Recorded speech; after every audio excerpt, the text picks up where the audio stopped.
What's up, guys? Welcome back for another Diablo 3 build guide. This is going to be for the God DH Gears of Dreadlands set. This one's going to be a speed variant for T16, but mainly I use this for GR 75, 85, 95 for just leveling gems and moving really quick.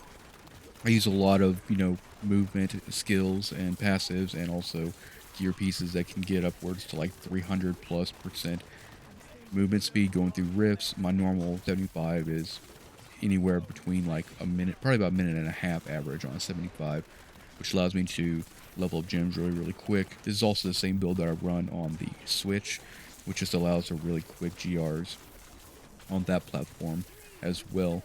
But just like any other build guide, I'll go through the skills, the gems, the gear, talk about the follower a little bit, cube powers, the Paragon priority, and finally just go over like a small like rotation.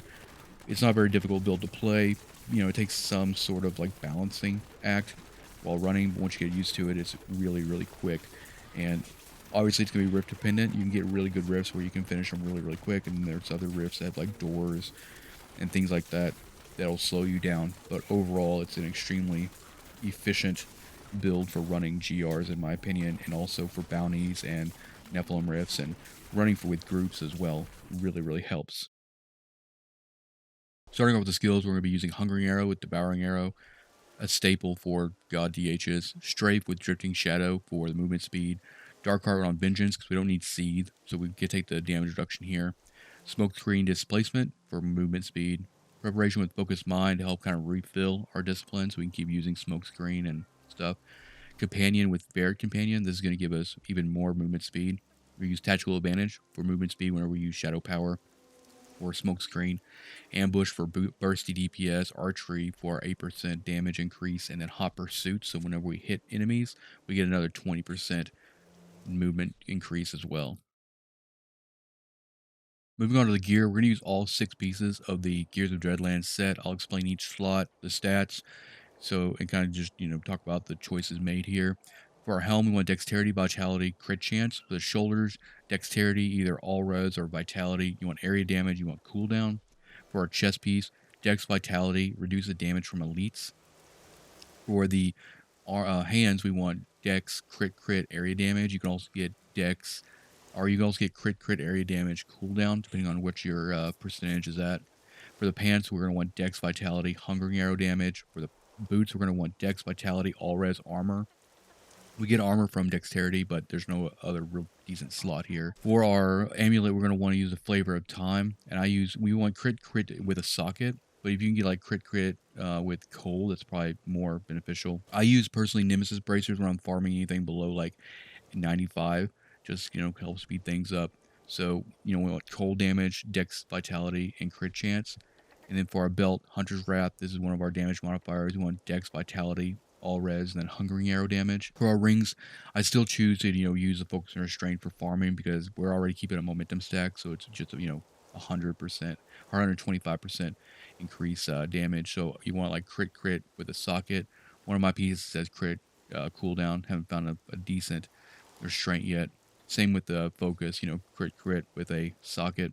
We're going to use the Yang's recurve for this build just to, kind of solve our hatred issue.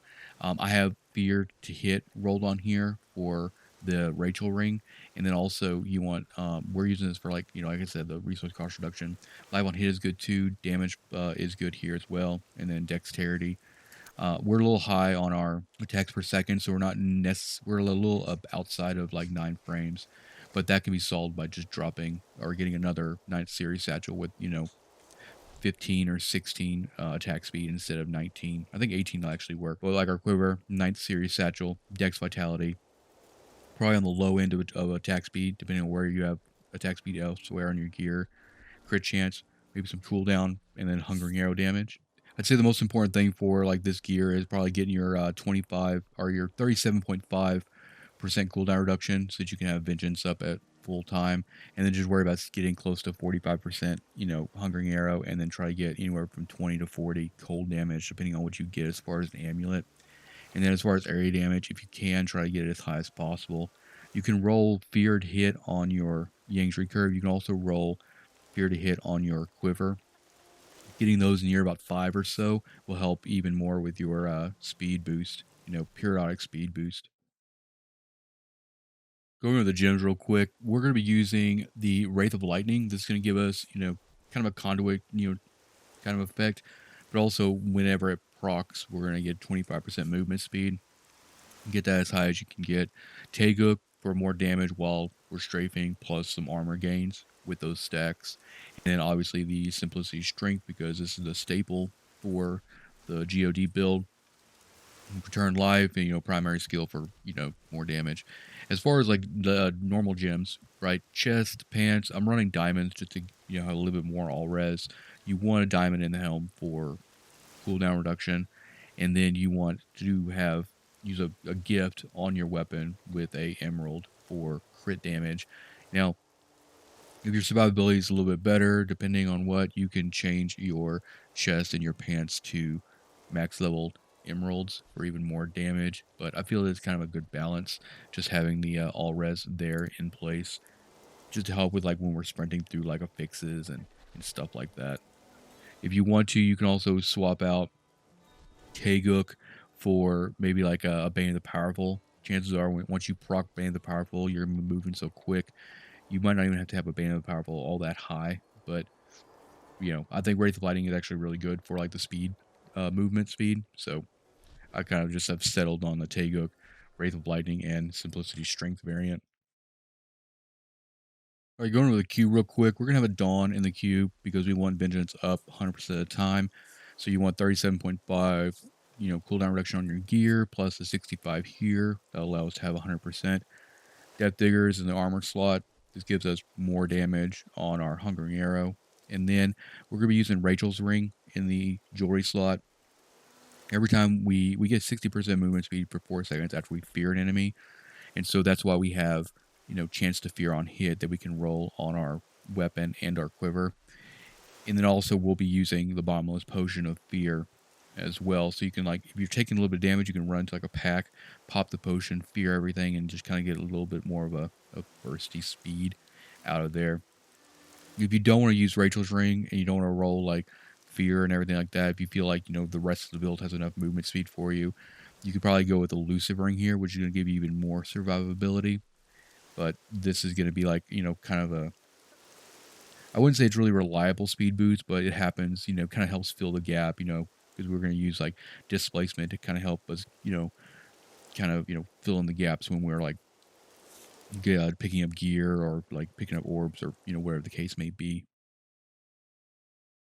Going over the Paragon really quick, if you're over 800, obviously you're going to have utility, defense, offense all maxed out. We want, movement speed and just everything else into dex. But I'm going to talk about like kind of the priority, if you're coming up from below 800. So with utility, I think you're going to want to try to go probably like resource cost reduction, life on hit, and area damage. Defense, we're looking at like life, all res, armor, and then life regeneration. Offense, I usually try to go cooldown, crit chance, crit damage, and then lastly attack speed. And then for the core, put everything into movement speed first, and then dexterity. If you have some survivability issues, you can drop some points into vitality as well if you need to. But I wouldn't put anything into maximum hatred. It's not really worth it, in my opinion. Going over the follower a little bit, it's not really hugely dependent. Since we're using Yang's Recurve, Inspire doesn't help us too much. If you're trying to kind of get that 3% attack speed to edge you into the 9 frames for strafe, you can use the Enchantress. The gear is going to be pretty much the same. You want a Cannot Die token, and then, I use a Thunder Fury with a Wayward and an Oculus Ring, and then an S to kind of pull together. Super basic. If you're using like if you decide to use like Cold Weak or something like that, then, Intimidate will help as well with that. But other than that, not super important. Don't overthink the follower of this build too much. Going with the rotation of this build, not super complicated. You want to keep Vengeance up as much as you can.